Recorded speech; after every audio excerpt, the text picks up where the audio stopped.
It's 8:45. Let's return now to the escalating violence in the Middle East. Nearly 1,600 Israeli and Palestinians have died since Hamas carried out a wave of attacks on Israeli territory on Saturday morning, killing nearly 900 and taking dozens of Israeli citizens hostage. Israel have retaliated hundreds of rocket attacks on Gaza, killing nearly 700 people and imposing a siege of the strip of land inhabited by just over 2 million people and described as the world's biggest open-air prison.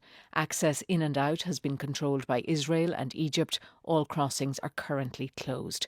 Mariam Barghouti is policy analyst based in Ramallah on the occupied West Bank, and she joins us now. Mariam Barghouti, you're very welcome to Morning Ireland. Thanks for taking our call. Has the impact of the violence been felt there in Ramallah? Thanks for having me. So it's not an attack on Israel as you have framed it. This is a Palestinian population that has been able to liberate itself from a cage that they have been under for almost 2 decades, that has been used as a testing ground for Israeli warfare incessantly. And when Palestinians went out unarmed in 2018 in the Great March of Return in Gaza, you had Israeli forces respond with disproportionate violence, that you had commanders forcing and facilitating soldiers to play a game called who can cap more Palestinian knees in a day.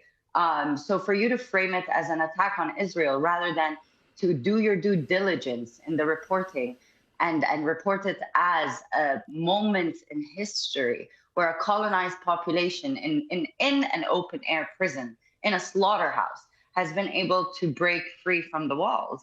And the violence has been in Ramallah. It's been felt. For days, we've been hearing the bombs as well. For days, we hear the fighter jets. They're hovering over our homes. We don't know if Israel will decide to just bomb us. You have policymakers making genocidal statements on Palestinians, calling them subhuman, like Galant, the military chief. Just half an hour ago, the Israeli spokesperson for the army said that they will vow to attack targets and homes of Palestinians in Gaza. That is an indiscriminate targeting of civilians and children and elderly and residential areas. And this is a military and a regime that has the most advanced technological warfare globally available and is getting the backing of more advanced technological warfare from the United States of America, as Netanyahu said yesterday. So your framing is so off for your audience.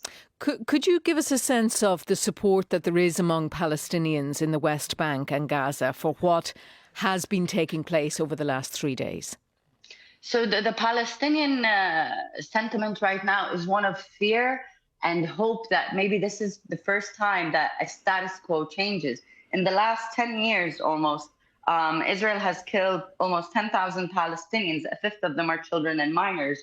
Since 2021, the West Bank has been facing the deadliest years since the United Nations began recording fatalities in 2004. And it was the deadliest year for children last year, 2022, in the West Bank. And also, it's not just in Gaza. You have armed resistance groups in the West Bank also going into direct confrontation with the Israeli military. And you need to understand that most of the targets by the Palestinians, even though they're fighting a nuclear regime, the only nuclear regime in the Middle East, in the region, with looted weapons that they took from their very oppressors that were used against them. So what's happening is an expansion and a redefinition of a status quo. It is the abused saying actually to the abuser, we will not be locked up and tested with your weapons. We will not be ethnically cleansed. And right now, everyone is alert and trying. I mean, we're trying to stay safe. Our medical infrastructure is close to null. In Gaza, it does not exist. And yesterday, Lieberman said he will bomb the only functioning hospital in Gaza. And yet the Palestinians are only targeting soldiers and commander stations. So if you want to speak about what the sentiment is, it's Palestinians are literally adhering to most of the regulations of war when Israel is not, and yet they are being criminalized and vilified and told to die silently, as they have been for 75 years. So this is the first time in Palestinian history or current history that there is an attempt at least having some form of political leverage to have demands for liberation and freedom heard. Thank you very much indeed. Mariam Barghouti, policy analyst based in Ramallah on the occupied West Bank. It's 10 to 9.